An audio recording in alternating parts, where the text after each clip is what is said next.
We once again move back over to the Middle East, where US and Iranian officials described their nuclear talks in Oman as positive and productive. The third round of discussions, which were held in Muscat, lasted over 4 hours. A senior US administration official stated that while much remains to be done, progress was made towards a deal. Iran's Foreign Minister Abbas Araghchi acknowledged that differences persist, both on major issues and on details. He emphasized that the seriousness of this round of talks, with a focus on a more technical discussion and written exchanges. Araghchi expressed satisfaction with the pace and process of the negotiations. However, he noted that not all disagreements have been resolved. The discussions come amid ongoing efforts to address Iran's nuclear program, which has remained a point of tension between Tehran and Washington. Here's what Iran's foreign minister had to say. مجموع میتونم عرض بکنم که فضای مذاکره یک فضای کاملا جدی و کاری بود. یه مقداری از بحث‌های کلان فاصله گرفتیم. این معنیش نیست که اختلافات همه حل شده. نه. هم در موضوعات کلان اختلافات وجود داره، هم در جزئیات وجود داره. تا جلسه بعدی قرار هست که بررسی‌های بیشتری در پایتخت.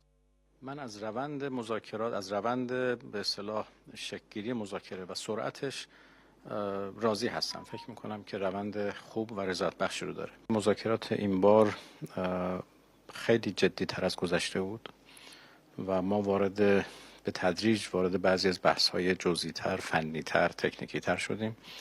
حضور کارشناسان بسیار مفید بود. ما چندین بار به صورت مکتوب نظراتمون رو رد و بدل کردیم. مذاکرات خب غیر مستقیم هست، میدونید. بحث‌های فنی یه مقدار دقت‌های خودش رو میخواد، لذا عمدتاً به صورت مکتوب مواضع.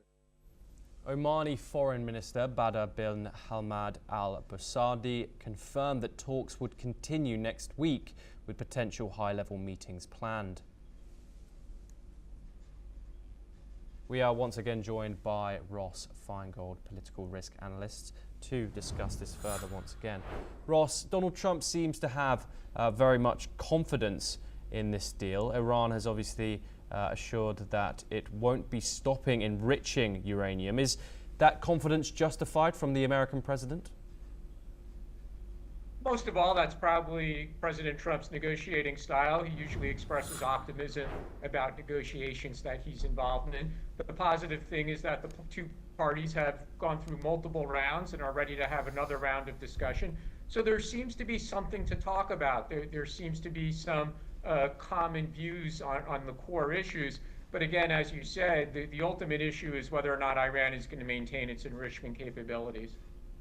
Yes, and Ross, what do you think of the style of these meetings? Obviously, they have been indirect with the Secretary of State, Marco Rubio, and Iran's top diplomat, Araghchi, sometimes not directly meeting. What would you say about the style of the talks that have taken place?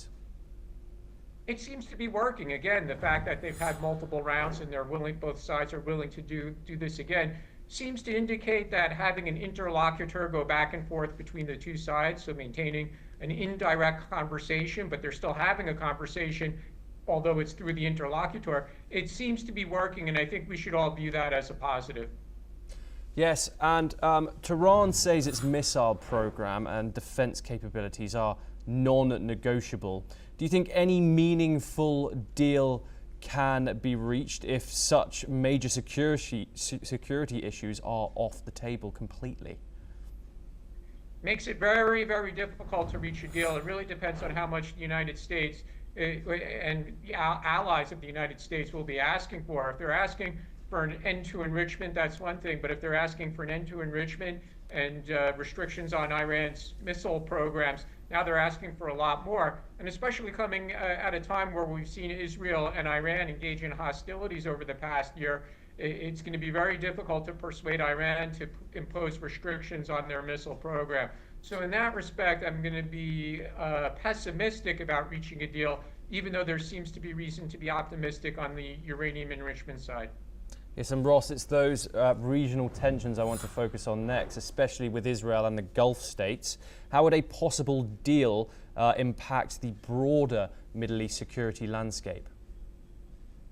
the reality is, when it comes to restrictions on Iran's nuclear weapons program, uranium enrichment, or on its missile programs, generally speaking, Israel and the Gulf states, they have a similar view. They see eye to eye. They don't want Iran to continue to enrich uranium up to the levels that the uranium could be used in nuclear weapons. They don't want to see Iran further develop its missile program. So although they might not say so publicly, it's clear that Israel and the Gulf states have common views when it comes to the core issues that are being negotiated at the moment between the United States and Iran. Ross Feingold, thank you once again for your very valuable insight. We have some breaking news coming in from the same region. The death toll from the massive explosion at Iran's Shahid Raji port has increased to 18, with now over 800 people now reported as being injured. Emergency response teams continue to assess the situation and provide medical assistance. Authorities are investigating the cause of the blast, which occurred on Saturday, and further updates will follow as the situation develops. Well, that's all we have time for. We will continue to bring you more